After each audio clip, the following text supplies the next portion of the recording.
Today we're going to be creating a Tim Burton inspired self-portrait. So you've learned a little about Tim Burton. I'm going to show you how to do your self-portrait in an easy way. Before you get started, you have some resources in the folder on your desk that you can use. You have a page that shows the facial proportions, which are important. If we're going to do it in his style, the eyes are usually oversized. They're in the center of the head. That's important, and that's the mistake most kids have been making, is they've been putting their eyes too high.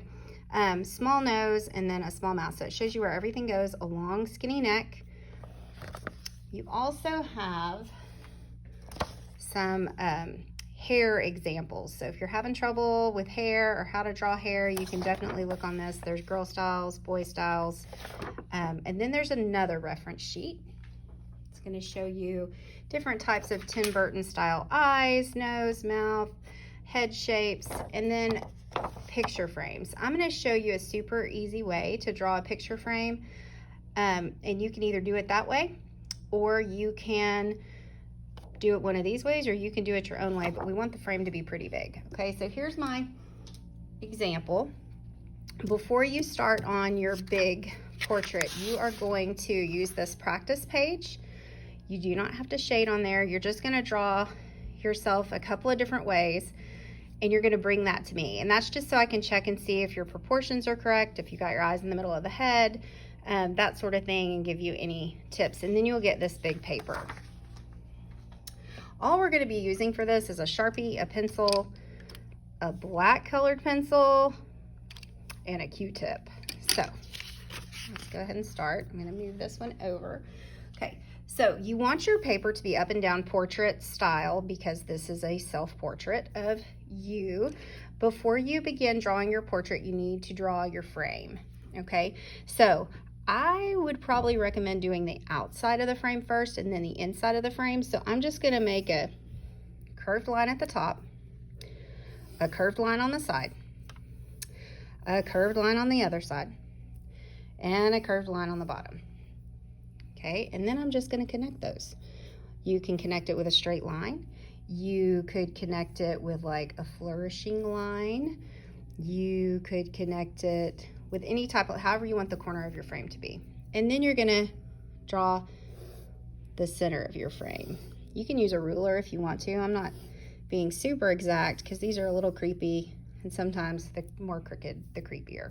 All right, so now we're ready to put our portrait inside. Now a portrait is just your head and sometimes your shoulders. In your folder, you're going to have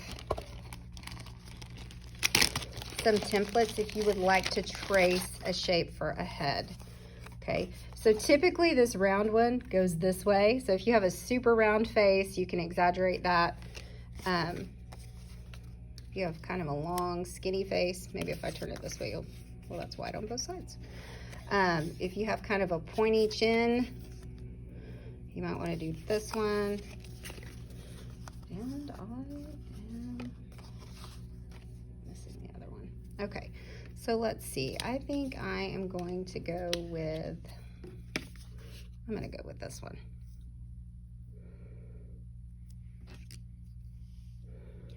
All right, so it's barely going to fit in there. Move it down just a little bit. Oops, I'm going to trace around it. I'm just drawing in pencil to begin with. Okay, I'm going to go ahead and put my long skinny neck. Oh my goodness, I look like an alien. Okay, now remember, your eyes are going to be halfway. Okay, and you can use your reference sheet for different ideas for eyes. Maybe you're kind of worried. I'm going to do those.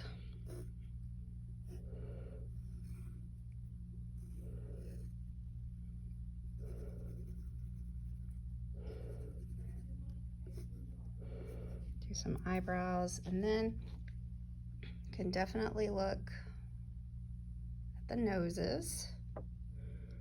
Let's see. Which one nose do I want to do? Okay, and then a mouth. Now remember, These are cartoons, they're exaggerations. I know you don't look like that in real life. Okay, next I need some hair. All right, so I need some hair. Now you have to remember your hair starts down on the side of your face by your ears, okay? Which this guy's ears are gonna run off a little bit. And let's see, what kind of hair do I wanna do?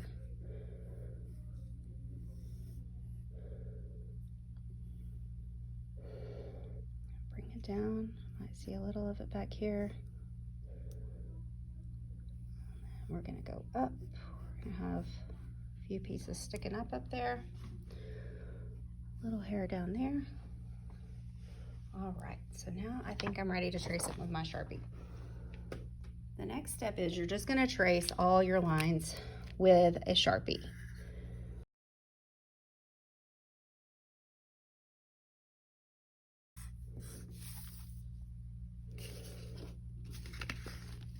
All right, now I'm gonna begin my shading, okay?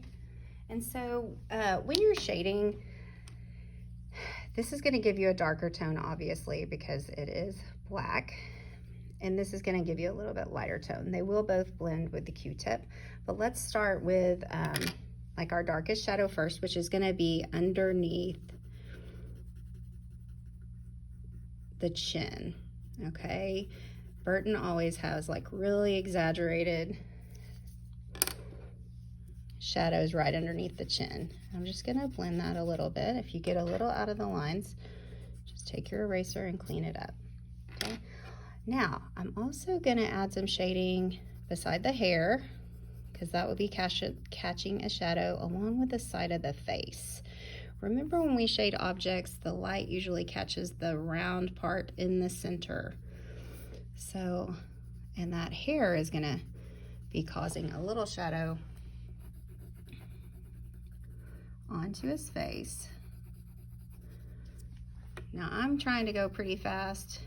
You don't have to go this fast. You can definitely slow down, think about it. I think he's gonna have shadows on each side of his nose, maybe underneath. We're gonna act like he had a really hard night. That makes him look a little creepier. And we're gonna put some shading underneath his eyes, maybe up by his eyebrow. Okay. And then I'm gonna blend. I'm gonna take my Q-tip and I'm gonna blend that. Okay, so I'm just kind of smudging it out towards the inside of his face.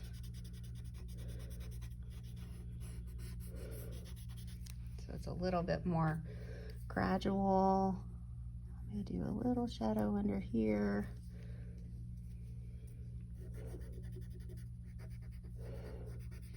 Okay, now I'm gonna work on the hair.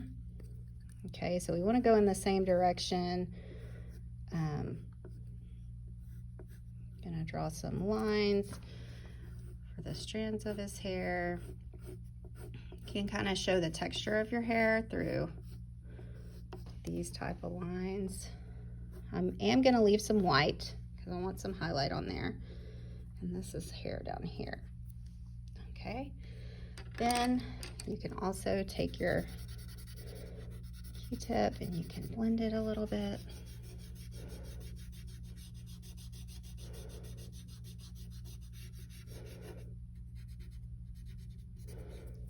Okay, I'm feeling pretty good about that. If there's any place you feel like you got it a little bit too dark, just take a pencil eraser and you can just pick it back up. Okay, we're gonna do on the inside what's called a vignette. Now, if you wanna do a spider web in the corner or whatever, that is fine with me. If not, this is a really easy way. So I'm gonna start coloring in the corner.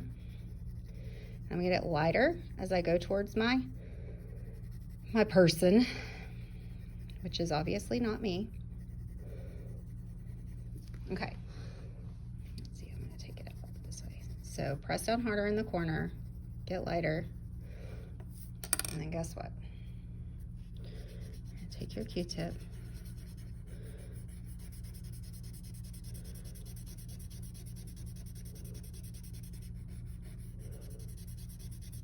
Remember, the reason we don't use our finger is because we have oil on our finger, and it can sometimes give us a result that we don't particularly want. So that's why we use a Q-tip or a tissue, but I have more Q-tips than tissue.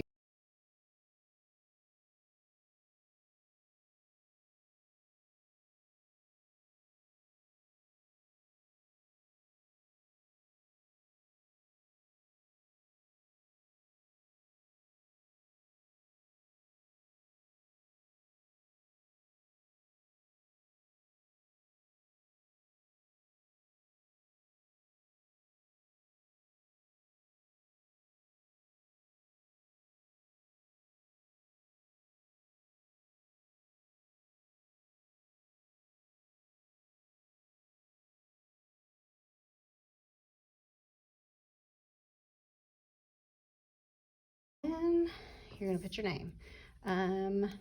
Let's say this kid's name is Chris.